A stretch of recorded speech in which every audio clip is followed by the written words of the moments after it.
This is the Kitchen Sink WP Podcast, episode 339. I program my home computer. We have a server crash. 404 error. Page not found.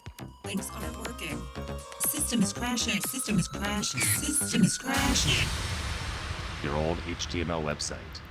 Barely alive. We have the technology. We have WordPress. A new website. Better than it was before. Better. Stronger. Faster.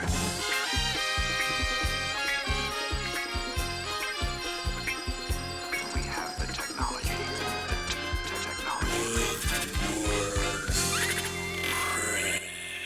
Why, hello everybody. This is Adam Silver, the host of the Kitchen Sink WP Podcast. Thanks for being here. Let's get started. All right, upcoming events. There are no WordCamps this next week, and there are no other events to share because nobody sent me anything to mention. So, moving right along, segment 1 in the news.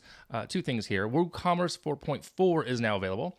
Two big things there. WooCommerce blocks got updated, and centralized coupon management also has been updated as well. So check that out if you manage or use a WooCommerce store.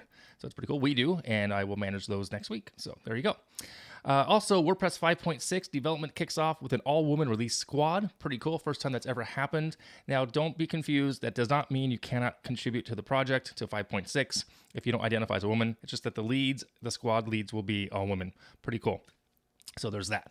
All right, is that it in the news? That is it in the news. Moving on to segment 2, meat and potatoes. But before that, we have a sponsor. This week's sponsor is SearchWP. Now, SearchWP was designed and built to fix WordPress search as it finds the content ignored by WordPress native search. That's right. Now, one of my favorite things about SearchWP is this. It searches everything. Product details, custom fields, content, short code output, custom database table content, cross-site multi-site search. It's crazy. Additionally, there's integrations with add-ons as well. Some of the available add-ons are WooCommerce integration, PDF and Office document indexing, keyword stemming, advanced custom field support, easy digital downloads integration. It's really, really robust. It has a lot of power in it.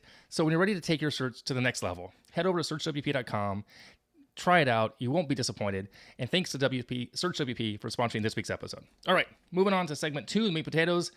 This week, I'm talking about partnering up, adding a business partner to your company. So why would you want to do that? How would you want to do that? And, there's questions here. And I have a story behind all this. So the why. Let's start off with the why. Bringing on one or more partners to your company could bring, a breath of fresh air. You may be stuck. You may be feeling, done this for 3.5, 4, 5 years, 10 years, and maybe it's time you need to have some new eyes and new ears and new ideas in your business. So, couple of how you want to do this. A couple different ways to go this. You could take silent partnerships based on money. In this case, let's say VC money, venture capital money. And in discussing this idea recently with a friend of mine, he recently did take some outside capital. And it's an investment as a partnership, but they are a semi-silent partner. They don't really have any actions day to day. They just provided funding to help grow. So that way, like say my buddy could hire some more developers and more support people, et cetera, and designers, whatever they may need.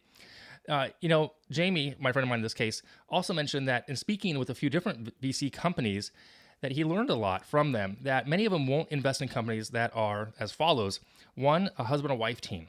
They just won't invest in that type of entity because of the issues of you never know what's going to happen with husband and wife teams. I can see that possibly being an issue down the line. A lot of VCs will also won't invest in solopreneurs because they find that if it's a one-person shop, that person can be pretty stubborn and won't take the advice as needed from a capital perspective. They'll just use the money as they see fit, and it's just not a good partnership. What the VC companies do look for is they look for a variety in founders, and that's in quotes, meaning they don't want just 3 developers with an idea. Rather, they want a team built up of, let's say, a developer, a salesperson, an operations person, finance. They want the trifecta of running a company. And they're looking for things that are already up and running, a company that's already proven itself, that it's made money, but it needs capital to grow to the next level. Okay, so that's an option right there. So VC money is one option. The other option, as far as bringing on a partner, how to find one maybe, would be, depending on which side of the coin you're on, owner or freelancer. Okay, if you're the freelancer, maybe you want to leave the freelancing lifestyle, if you will, and you want to partner up with somebody, with possibly someone you've freelanced for, an owner. On the flip side, for the owner, maybe you want to bring on a partner that could be someone who freelanced for you. Okay. Of course, you could also just go out and bring on a partner who brings equity to the table, not from a silent business perspective, from a VC way, but let's say Jane Doe comes to the table with capital to invest, and then maybe does some sweat equity to get more interest in the company. There's other ways to go about that. So a couple things to think about there. So now I've thought about partnering with some people in the past that I've worked with, even spoke to a few past freelancers to gauge interest. One of those people had no interest as they were a developer, and that's all they wanted to focus on was development. They didn't want to become a manager. They didn't want to become any ownership, anything. They just wanted to really focus on being a developer. Others had very little interest, and one in particular, actually, I thought might make a good partner, didn't work out at all, crashed and burned in every which way, and I don't want to talk about that at all anymore.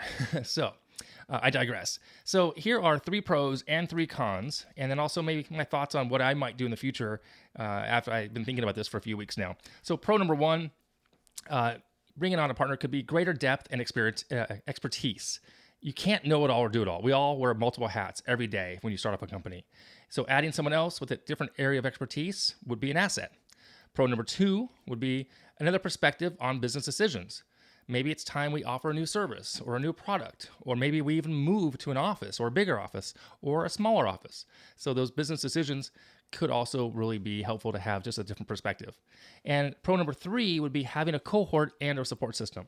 Now, I know from experience, and I'm sure you may as well if you're running your own business, it's kind of lonely, let me tell you.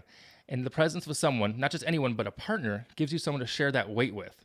And I know a lot of us are, I know I'm married, but my partner, my spouse, my wife, love her to death. She doesn't consider herself a partner in the business in the same way. So when I try to talk to her about certain things, it's not the same. So there's that. Okay. So here's then the 3 cons. Giving up ownership and power, right? So financially speaking, is this the time to do it? Do you want to do that? Is it worth doing it? Does it make sense? Know your numbers. Okay. Con number 2, differing views on the fundamentals. This is a good one here. It's key. Will the company's success be as important to them to the new person as it is to you? Since you started it, they didn't.